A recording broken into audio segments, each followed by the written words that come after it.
Today's spoiler video is brought to you by Card Kingdom. Use the link below to pre-order your cards today.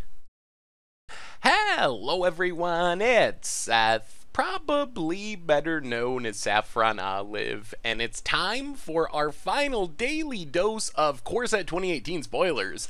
So just a few minutes ago, we got the full deck list, and honestly, we don't have a ton of new cards to talk about today. There are a few, mostly that trickled out later yesterday after our video, also a few reprints, so we are going to go over them, but mostly, I want to remind you of a couple things. First off, if you want to see the full spoiler and the full deck list, follow the link down below over to the Goldfish site. You can see them, you can sort the spoilers, do all that sweet stuff, and check out the full Commander 2018 deck list. Also, coming up soon, I believe next week, we will have some Commander review stuff with Tomer, a video talking about the best new cards from the set. So anyway, with that out of the way, let's jump into it and talk about our last Commander 2018 spoilers, starting with our final legend, Janna Cryptic Sovereign. So this is a new Sphinx commander, 5 mana, you get a 3/5 with a bunch of mechanics, flying, vigilance, and menace, and then it has a very unique ability. Whenever it attacks, you reveal the top card of your library. If the card's converted mana cost is odd, you can cast it without paying its mana cost, otherwise you get to draw a card. So it's never going to be bad. Worst case, you attack and draw a card, which is still a great ability on a creature with flying and menace, so it's hard to block, so you're just drawing an extra card every turn. And then if you build around it a little bit, you can kind of go crazy and maybe just cast like an 11 drop or a 9 drop or a 7 drop for free, which is a huge swing in the game if you want to go like odd tribal. So one reason to be excited about Janna is we didn't really have a good Esper Sphinx commander, so we do have Sharam. That's the one legendary Esper Sphinx that we actually have in all of Magic. The thing is, Sharam isn't really a Sphinx commander. Like, you can use it for that if you want to play Esper Sphinx, but it's really an artifact commander, so Janna actually works pretty well with the Sphinx tribe. You get big creatures, you get a bunch of flying, maybe you throw in some odd converted mana cost stuff, but really, while it's going to be played as a Sphinx commander, the real deal is odd tribal, and that's just something that we literally have not had before. It's such a unique mechanic, so I think the most common way people will build around Janna is some of the top of the library manipulation stuff to try to like set up your flips, and then just play big odd converted mana cost things, and try to get Ulamogs or Rayas or Ionas for free. And if you think about it, even if you're just getting a 3 mana card or a 5 mana card, that's still a great deal, and you're getting a lot of mana for free with Janna's ability. So Janna seems really sweet. Play big odd converted mana cost stuff, play Sphinx Tribal if you want. Also throw in the top of your deck manipulation so you can try to get an odd thing on top. Emuat helps you control it. Scroll Rack. Sensei's Divining Top is especially cute because you can activate it to draw a card and put top on top of your library, and then you know you have an odd converted mana cost card. It's just Sensei's Divining Top, but basically you get the top back for free when you attack with Janna, so you're just drawing an extra card every turn that way. So kind of a cute thing you can do if you don't have anything on top of your library that's an odd converted mana cost card. So I think Janna gonna be really fun to build around. I have no idea how competitive odd tribal will be, but I always love when commander sets bring us these new build around commanders for things that just didn't exist before, and odd converted mana cost matters is certainly something that has just never existed in commander before. So I'm excited to see what people come up with Janna as their commander. Next on our list, we got Sower of Discord, which is a pretty interesting new demon. So 6 mana, you get a 6/6 with flying. When it enters a battlefield, you get to choose 2 players, and when damage is dealt to one of the chosen players, the other one also loses that much life. So Sower of Discard, it's kind of reminiscent a little bit of Saskia the Unyielding, how you can name one player, and when that player is damaged, Saskia is just by you, but this triggers for everyone. Another player takes damage as well. The cool thing about Sower is it's so political, and figuring out exactly the best way to use it and which players to name is going to be a fun kind of sub game if you're playing Sower of Discord. So obviously, one thing you can do is play Sower and name 2 of your opponents. If you name 2 opponents, your other opponent that's not named is kind of incentivized to attack one of those players because it's essentially doubling up their damage, and you're incentivized to attack them as well. Although, then the players you named are probably incentivized to attack you because you played Sower on them. The other thing you could do is, let's say we're playing Commander Clash, I can play Sower of Discord and name Tomer, and then Tomer's kind of disincentivized to attack me, because if Tomer attacks me, he's going to take that damage as well. So it's really interesting how this is going to play out. I can see you using it defensively, like naming yourself and the player that has the most threatening board full of creatures to kind of like keep that person from attacking you. And then you can also be like, all right, let's kill Tomer. So I'm going to name Tomer, everyone attack him, or everyone, maybe Tomer has too big of a board or has down a moat so you can't attack him. I will name someone else, attack that other person to get rid of Tomer and his annoying moat. So I'm really excited for the political aspects of Sower of Temptation. Really sweet new demon. Next up, we have Primordial Mist, which does one of my favorite things in Commander, and that is draw cards, essentially. So 5 mana enchantment. At the beginning of your end step, you can manifest the top card of your library. If you don't remember manifest, you basically exile that card face down as a 2/2 creature. You can peek at it, so you know what it is. Your opponents don't know what it is, though. The cool thing about Primordial Mist is it allows you to exile a face down permanent you control, and you can cast that card this turn. You still gotta pay the mana cost. Timing restrictions still apply, so you can't cast a creature during your opponent's turn just because you exiled it with Primordial Mist. But this is a really cool card for Manifest, because one of the things about Manifest is it's very powerful when you have a bunch of creatures. So you manifest stuff with Mastery of the Unseen or whatever. You can flip it up for its mana cost, so you're getting these creatures for free and then eventually flipping around big things. Same with like Whisperwood, Reality Shift.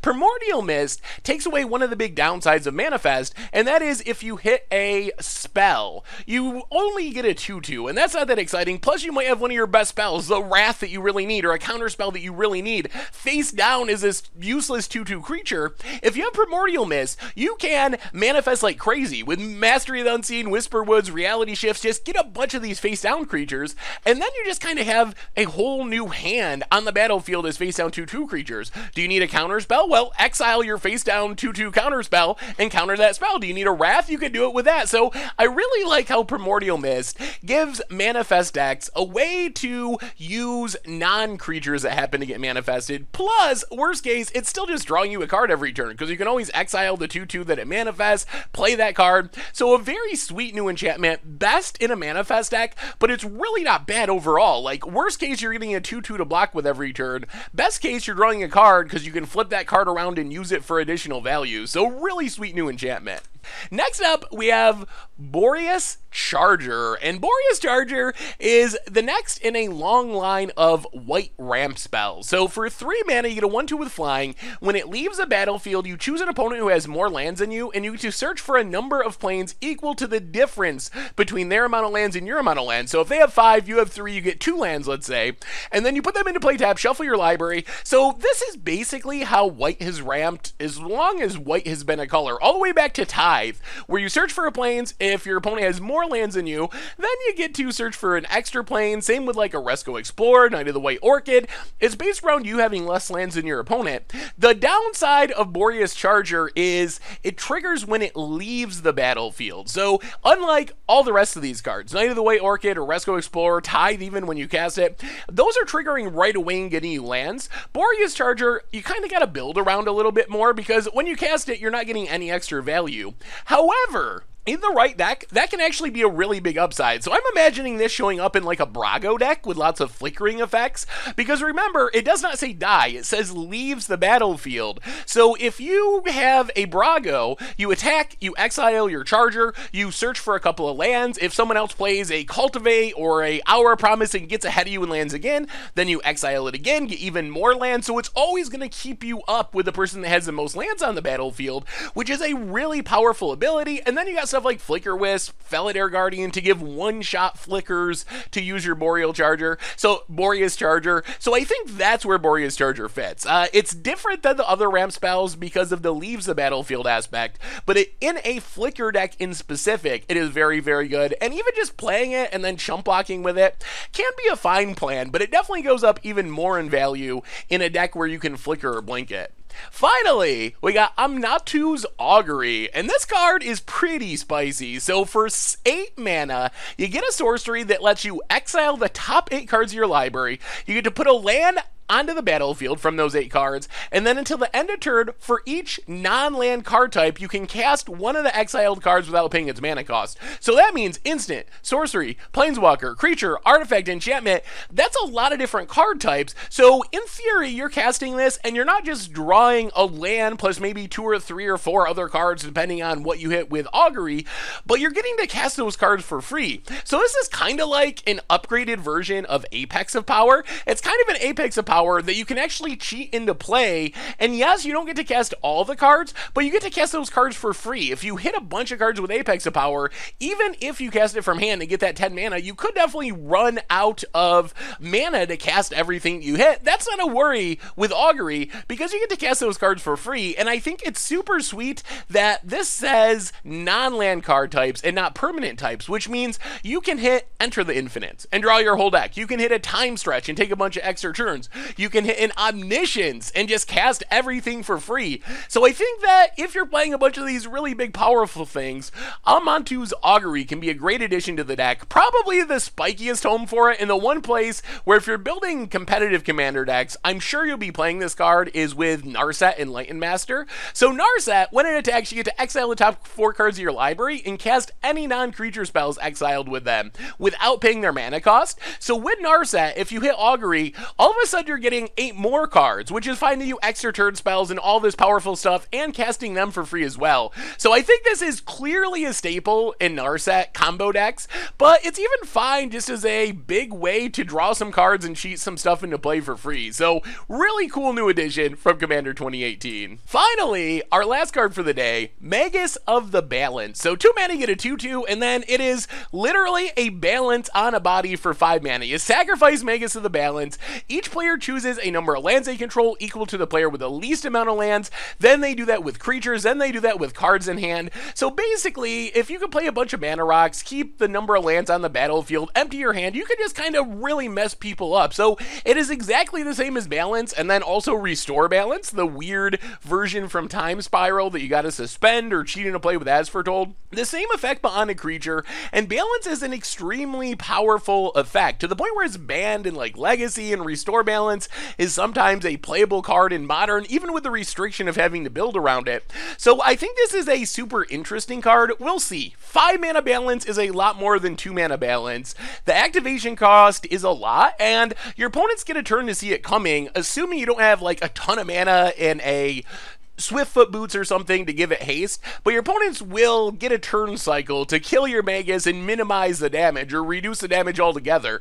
Still, the other cool thing about this card is they also confirm that this is a over the course of several years cycle of Maguses. So we first got Magus of the Wheel, then we got Magus of the Will, then we got Magus of the Mind, now Magus of the Balance. So these are all cards that are creatures kind of framed after classic older spells. Magus of the Wheel, Wheel of Fortune, Magus of the Will, Yawgmoth's Will, Magus of the Mind, Mind's Desire, Magus of Balance, So this means next year, when we're talking about Commander 2019, we should be getting a green Magus, and I have no idea what it'll be. So if you have any ideas of what green Magus we could be getting next year and how powerful it'll be and what sweet things it'll do, make sure to let me know in the comments, because I'm very interested what the last member of this cycle will be in 2019.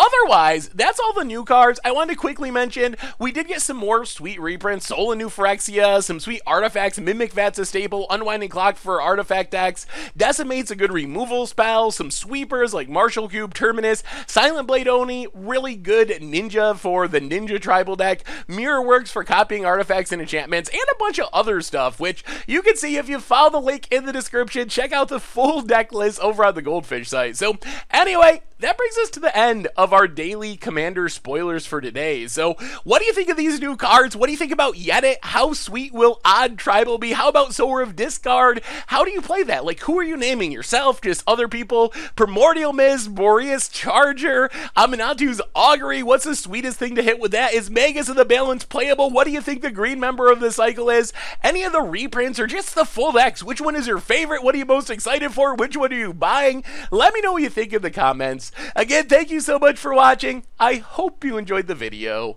and I will talk to you soon. Thanks for watching the video. If you enjoyed it, help us out by clicking that like button down below. And to keep up on all the latest and greatest, click that subscribe button. And don't forget to hit that bell icon to get alerts whenever we have new videos. And if you want to, check out some of our other sweet videos here and here.